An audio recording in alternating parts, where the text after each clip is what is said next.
and welcome to a fresh new episode of Geopolitics with Swasti, and this is our special Ceasefire edition. I am Devdatta and we have with us Swasti Rao, our consulting and strategic affairs expert. Swasti, today we have a deluge of questions. There are questions, there are queries, and in the interest of time, I have clubbed a few of the questions together. Okay. And dear subscribers, if you do not see your question mentioned, please don't be disheartened. We will take your questions coming forward in the next episodes. So, jumping right in, Swasti, what a week this has been. Operation Sindoor, ceasefire, almost war-like situation. And I will begin with the burning question that a lot of subscribers have asked on what is the ceasefire all about. Kostav asks, how did it happen? Why did Trump make claims even before India-Pakistan announced it? And India has clearly stated this is a bilateral issue. So, how did Trump come in? What do you think? Now, very quickly on the ceasefire, I can totally understand Devdatta because I think just as the viewers and all the people that have asked these questions, we have been equally flabbergasted, haven't we? So let's just understand we are in this together, okay? So, yes, I think you've done a great job by just clubbing so many questions together because we really would not have been able to take every single one of them. Now, very quickly, see about the ceasefire. First of all, let me just clarify from the Indian side, we don't call it a ceasefire, right? We haven't used that term. But in the chronology of events, what has happened is that yes, there was escalation happening. If you remember, after Pakistan launched its Operation Bunyan al-Masroor, they started openly targeting India's military facilities, and then we started doing the same, and that's how we hit so many of their bases. Now, what happened that it was just hours after that, right, that suddenly Donald Trump tweeted out of nowhere that congratulations, and there is a unconditional cessation of war and military, etc., hostilities, etc. And he used the term ceasefire. And, he used the term ceasefire, and Donald Trump did it, and in fact, just seconds after that, Marco Rubio retweeted it and reposted it basically. And this is when we started discussing about it. And in fact, we were also not sure if it is a genuine post or not. But then by then we had the Indian response coming. So let me start from the Indian response. Well, now, first of all, the Indian, our language doesn't call it a ceasefire. I think the Foreign Secretary has gone on record, not just the Foreign Secretary Vikram Misri, but also Dr. Jaishankar, who's the External Affairs Minister, has gone on record saying that, first of all, this is not something which has been done by a third party, first of all, okay, because this is India's principle stand. The language, please understand, the language is different, okay? We are saying that yes, we agreed because there was a particular time they said that around 3:30 p.m. Indian time, the Pakistani side, the DGMO, reached out to the Indian side and they mutually agreed upon for ending any military activity on land, air and sea, okay? And then they said that we will talk further on the 12th of May. Okay, this was what the Indian version was. And America just, and especially Donald Trump, because that Donald Trump is also kind of seized and possessed with this, I would say, strategic anxiety to constantly tell everybody that he's a deal maker.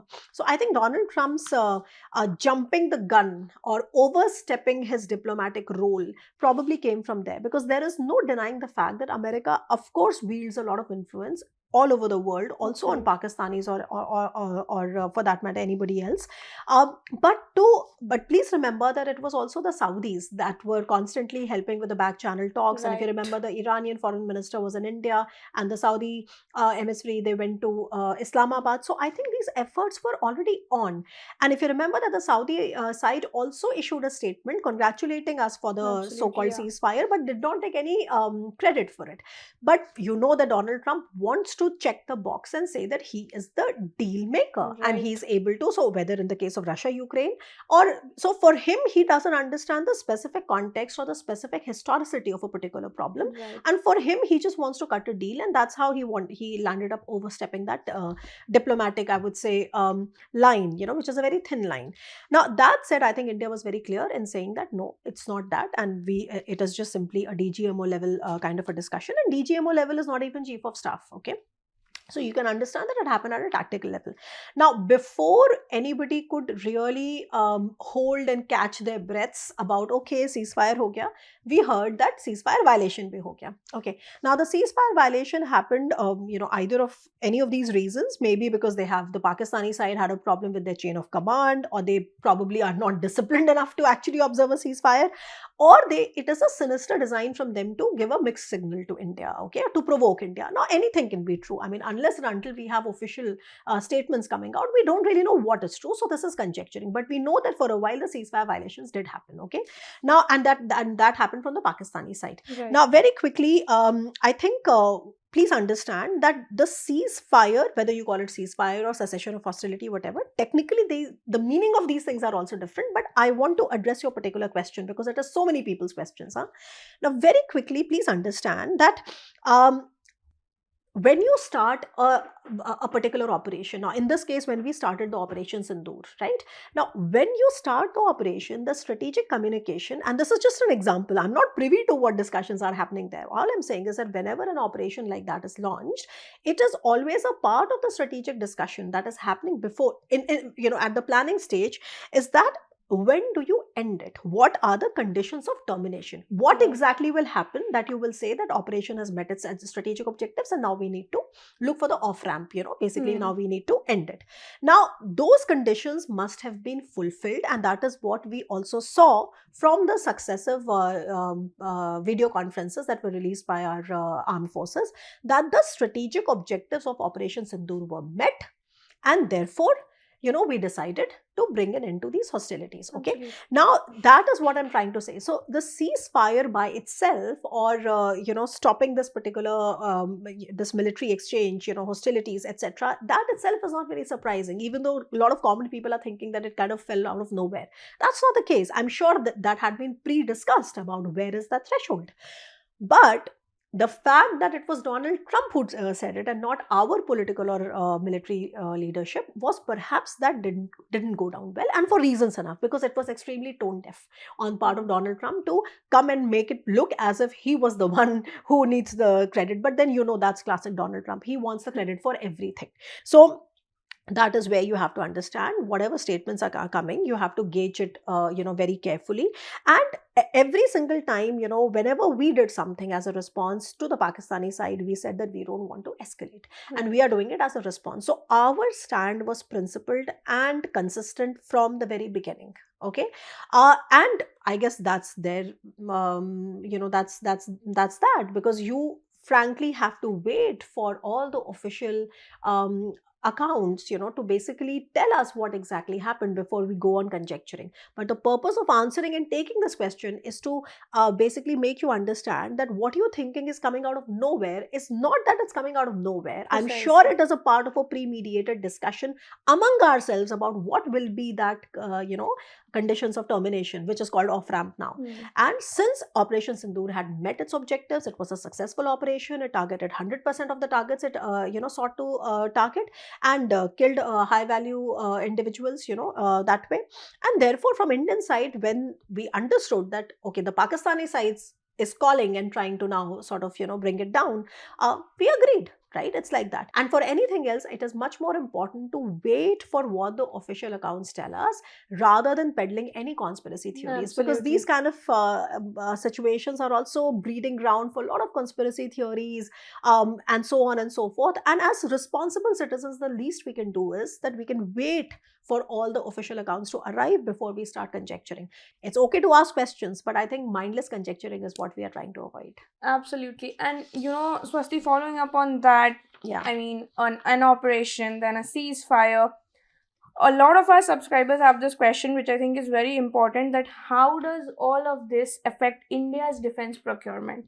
Our subscriber Sanchit Suman has a question that, given the military outcomes of this clash, do you see any changes in our military industrial complex in terms of investments and exports? Now, very quickly, it is a very obvious question, and please understand that any crisis, okay, is always an opportunity, as always a case study. So whatever you will see in terms of India's procurement in the next few years are going to be based on the lessons learned and drawn from Operation Sindoor and the aftermath. And this is the most obvious thing anywhere in the world, right? So that's one part. In terms of what we see changing, perhaps, of course, as you have seen, that many military specialists have asked India to sort of, basically, they expect now that we are going to double down, triple down on our drone, production acquisition. It's not to say that we don't have the drones, okay? It's, of course, the DRDO has been trying to develop a variety variety of drones, and for some reason they have not really met the service requirements. Okay, but that's a different side. We have also been importing. We have been importing from the US, from Israel, etc. This is also the lesson that we learned from Azerbaijan, Armenia war, Russia, Ukraine war, etc. That future warfare is going to be non-contact. So it's not going to be one person, fist fighting with the other, or like a trench warfare. Though of course Ukraine war showed a different scenario, but applying it to our side, I think the key takeaway is that there will be a non-contact warfare. We will see this happening more and more in the future. And for that, what we really need to have is that we need to go on sort of strengthening our AD systems. We have to, and which we already have a multi-layered. I'm sure if you have not seen, then please see this worldview that I did with the group captain Ajay Elahat, where he went into the details of how really our layers work. Also, Snehesh has done some videos on it. So that is still there, but we need to strengthen it. We also go for cheaper variety of drones, because we cannot be using the expensive SAMs, okay, to take down cheap drones from the other side. So we have to keep all of that in mind. So very quickly, we must get serious about doubling down on the production or acquisition, joint ventures. We have defense industrial corridors that are launched by the MOD. This is also a time to sort of pursue it more aggressively. That's one part. So drone is one part, and the other part is improving upon our own shortcomings, because see, no system is perfect, right? Even the world's most advanced military superpowers, say the United States of America, right? I mean, they are constantly improving. That's the nature of technology. It's constantly evolving. So we know that we have certain ground to cover when it comes to encrypting our radio signals, those kind of communications. So we know that we have ground to cover there. So I mean, this is the right time. And anyway, the MOD has said that 2025, let 2025 be the year of reforms. So why not? I mean, we have to take these lessons. We have to improve on those things. We have to improve on how do we sort of, now we know one of the key takeaways about this Operation Sindoor and the aftermath is that we saw that Pakistan has an ironclad support from China and Turkey. Absolutely. And especially when it comes to China, we have to get into the nitty gritty of how exactly is China able to sort of help Pakistan extend the range of the missiles, right? How can we degrade it? What are we required to do in order to degrade it? How is it that China has these data links with Pakistan that are working so well, etc. And on the Indian side, what is it that we need to do in order to sort of ramp up our own capabilities of our own AWACS? Okay, so those are things that are generally there. These are general lessons. It's just that until now, what was happening was that we were thinking of these things as a worst case scenario. Right. But now what Operation Sindoor has done is that Operation Sindoor has given us a very clear picture of where things will be in case there is a military standoff, because Pakistan by itself doesn't have the capabilities, but Pakistan backed by China, and backed by China in a way to contain the rise of India, is something which is now very obvious and writing on the wall. So I think those kind of things, investing in satellites, especially surveillance satellites, this is something that we have not done. And if you noticed, right after, I think a day after Operation Sindoor, or perhaps on the day of the Operation Sindoor, the government did make an announcement that they are going to be investing in about 50 or so spy satellites. So the idea is the idea is to basically try and keep a near round the clock kind of a surveillance, because we don't have it, but Pakistanis don't have it either, but China is providing them with those images, etc. So I think these are the lessons that we knew always were there somewhere in the background, but it's just not that just the in the operation, front. but the Operation Sindoor and the aftermath have brought them to the forefront. So I think we need to do that. We need to, and of course, there is no doubt about the fact that our armed forces are as professional as anywhere else in the world. And it's not about that. It's about finding the areas where we need to improve and doing things well in time, so that we are better prepared for an eventuality if it happens again. And just to sort of add to a few things, which is that yes, there are a lot of questions being asked about indigenization efforts and acquisitions, etc. See, end of the day, we have to create our own balance, because we understand that here time is a vector. Now, while you cannot really miss the forest for the trees, right? So time here is a vector. So we have to, of course, double down on indigenization efforts, but at the same time, we have to be very mindful. So if there are critical, gaps, we have to fill them, whether the lay person out there understands it or not. Because end of the day, if there is a war or a war-like situation, we expect our armed forces to go and win it, right? Absolutely. So I think this is also a kind of a wake-up call to many who were basically just wasting the time around in this, battle on the social media about, okay, you should not import, you should only indigenize, oh no, you should not indigenize, you should only import. There's a best case scenario and there's a Pareto optimal scenario. Okay, so we have to be very, very realistic about what is the Pareto optimal scenario given our constraints and given the time factor. And of course, we should try and focus on that with a very coherent and cogent strategy. Swasti, discussions about a cogent strategy and all brings me back to the question of diplomacy. And a lot of our subscribers, like Anubhav Saxena and Kaustav, have asked if this operation is a failure of diplomacy on India's part, or whether it has taken diplomacy back, especially India's efforts at de-hyphenating from Pak. I know we have also been talking about a lot of this in our previous episodes. And what do you think? Would you call this a failure on India's part? I mean, if you may allow a little bit to elaborate, I think this is the more we sort of fall into this, are we a failure, are we this, I think the more we are falling into the trap that the enemy has laid for us, right? This is what Absolutely. they want. What was the purpose of Pahalgam? To basically drive this wedge in Indian society. What is the purpose of all the informational warfare that Pakistan is doing on us? It is basically to convince us that, oh, there has been a failure. Come on, how is it a failure? We did not perpetrate Pahalgam on Pakistan. Yes, what you can ask is that what maybe the strike itself is not going to cure this problem, because the strike was to tell them that if you cross this threshold, We okay, will come back. now we are going to come back. In fact, there has been a fundamental change in our strategy, in our doctrine, not just a strategy. The fundamental change in our doctrine is that any act of terror will now be considered an act of war. So you don't think that we are bluffing, and that also has a history, Devdatta, because see, for many, many decades, right, we went on with this dossier diplomacy, right, where we went on giving evidences, we went on giving and speaking to all these people and all our partners that Pakistan is a problem. See, who knows it better than the United States of America that Pakistan is a harbor of international terrorism? Okay, I mean, they were the ones after 9/11 when they found Osama bin Laden. Where was he? He was in Abbottabad, right? So it's not that. It's just that please understand that all countries are operating in their own national self-interest. Okay, now you can say that what India's diplomacy needs to be a little more mindful of is that the strategic realism required in this region, perhaps needed a reset that we have now had.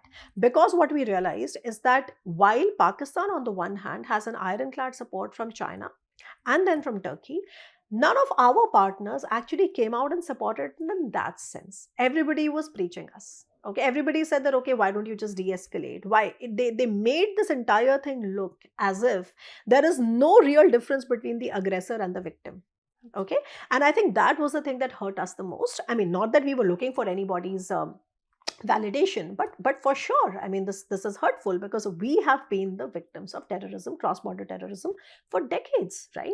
And Pakistan, despite doing all the dirty work and despite harboring terrorism into India, still gets away with the IMF loan. Okay, IMF bailout, 2.5 billion.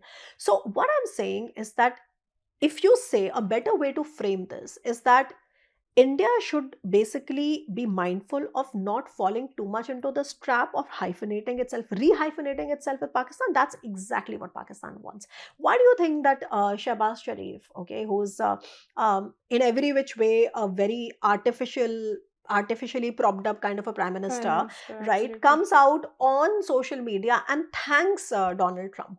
Because he knows he's basically that psychophancy. Okay, he knows he's always wanted that falls into his diplomatic designs. He wants the Kashmir issue to be internationalized. From India's perspective, we have always said that Kashmir is not an international dispute. Kashmir is a part of sovereign India.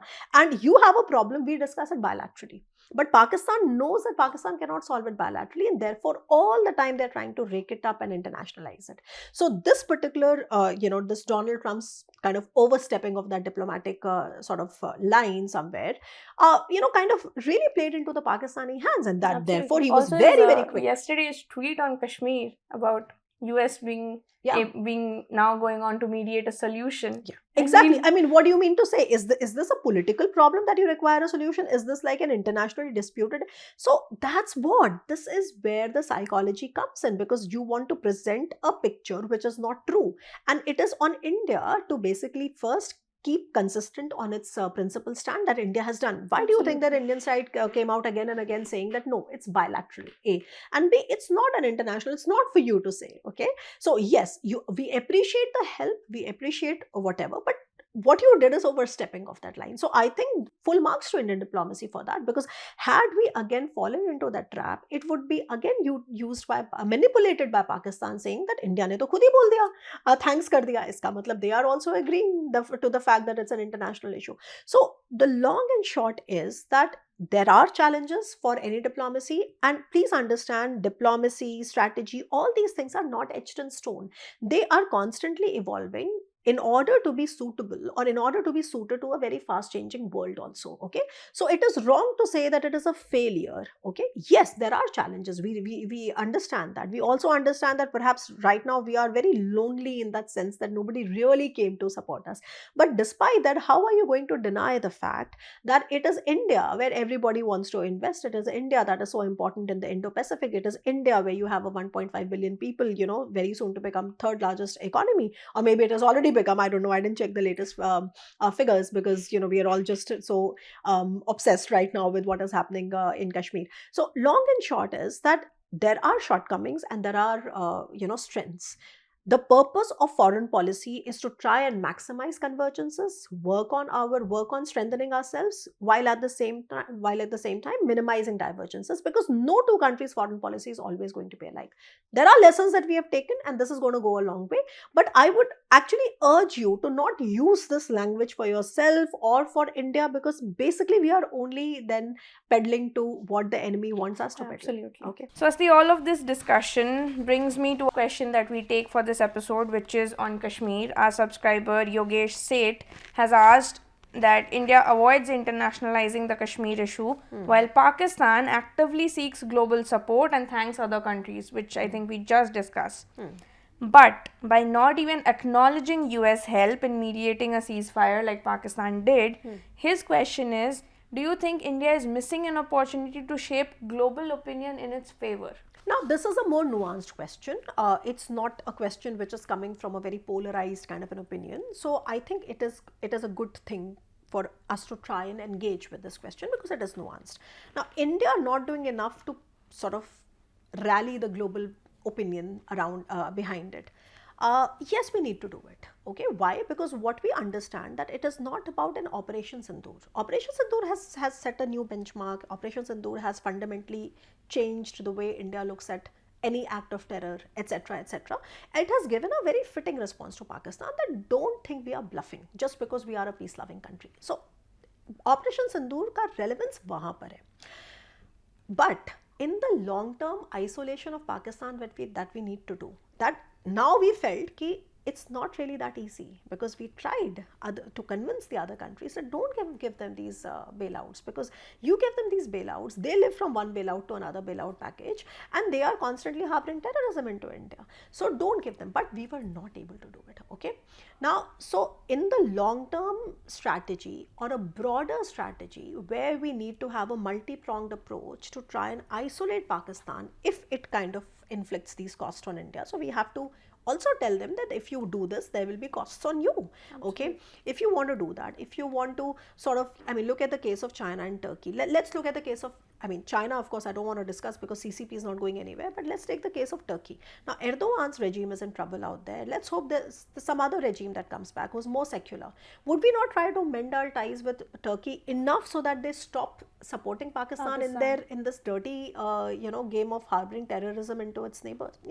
So what I'm saying is that you do need to have your options open when it comes to devising a strategy which is a long-term strategy of trying to strangulate these weapon flows, trying to sort of isolate Pakistan every time it does something this dirty. So we will need partners on our side, okay, and that is a work in progress. That is, it's not a zero-sum game. It is a work in progress. Yes, Operation Sindoor has showed the limitations of India's diplomacy, especially in the neighborhood. Okay, I completely agree, but it is not the same as saying that it is a failure or something. So I like this question because it was a nuanced question. Absolutely. And it will have a long-term answer. Maybe you will not be able to see the results of it right away, but you will see over a period of time, okay, that yes, this is what we stand for, this is how we will take it further. And end of the day, frankly, India is such a big market, India is such a big economies of scale, the geographical location, and there is no comparison between India and Pakistan. So we should also let this sort of kerfuffle die down a little bit. We should also wait for better sense to prevail, because nobody wants a full-fledged war. There's anyway too many wars going on.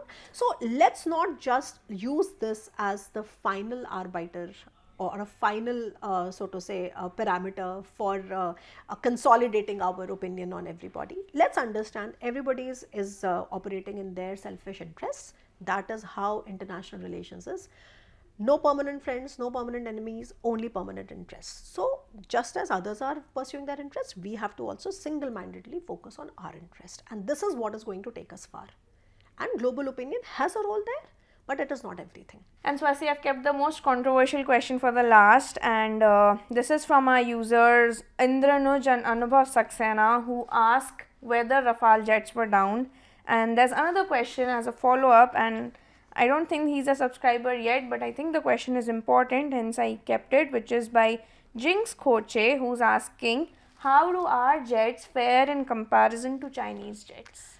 Now, about the first part of the so-called controversial question, right? I think this question was very much asked at the press briefing, which was put out yesterday, and the answer was, I think, very, very clear. So I think when the armed forces have themselves spoken that ultimately any war will have some equipment loss. So equipment is not there for the sake of equipment, yeah. Equipment is there to win wars, okay, and to basically win our operations. So they are still looking at it, and whatever, if there is anything that we need to know, we will learn from them, okay. Right. So I think that's the simple answer. That answer has already been given, so it's no longer controversial. Anyway, so I urge you to keep waiting for all these joint forces pressers that are happening, I think, more and more frequently now, and I'm sure you will get your answers, and so will we, okay.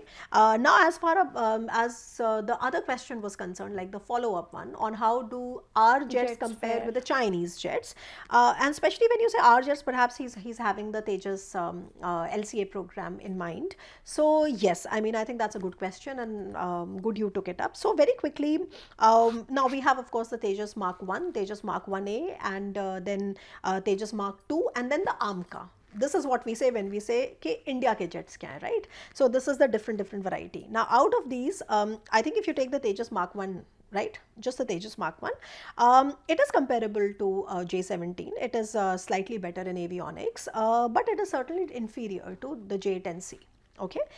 Similarly, if you look at the Tejas Mark 1A, which is again superior to J-17, JF-17 in all aspects, but still it is inferior to the J-10C. And now if you come to the Mark 2, now please remember that Mark 2 is nowhere right now, at least it's not on the horizon, okay. And by the time Mark 2 will come, perhaps the J-10 series would have obviously gone a mid-career upgrade or something, but at least how is it looking on paper? And if you ask me for the sake of comparison, yes, it is true that Mark 2 specs are better than the J-10Cs and definitely much better than the JF-17s. And now very quickly, if you just want a few lines on AMCAs. AMCAs is the 5th generation, as and when it flies, and it will be better than both the J-10Cs and the J-17s. And in fact, if you really want to compare the AMCA, the right Chinese jet to compare the AMCA is the J-35. But that's still pretty much etched in future, so we will take a look at it when we arrive there. But this is like a very simple breakdown of how do you compare our LCA program and the AMCA program with what the Chinese have, where it stands and where it promises to go. Right. With that, Swasti, we come to an end of this episode. A lot of questions, and we will see you next week for another fresh episode. So do send in your questions, dear viewers, and we'll see you next week.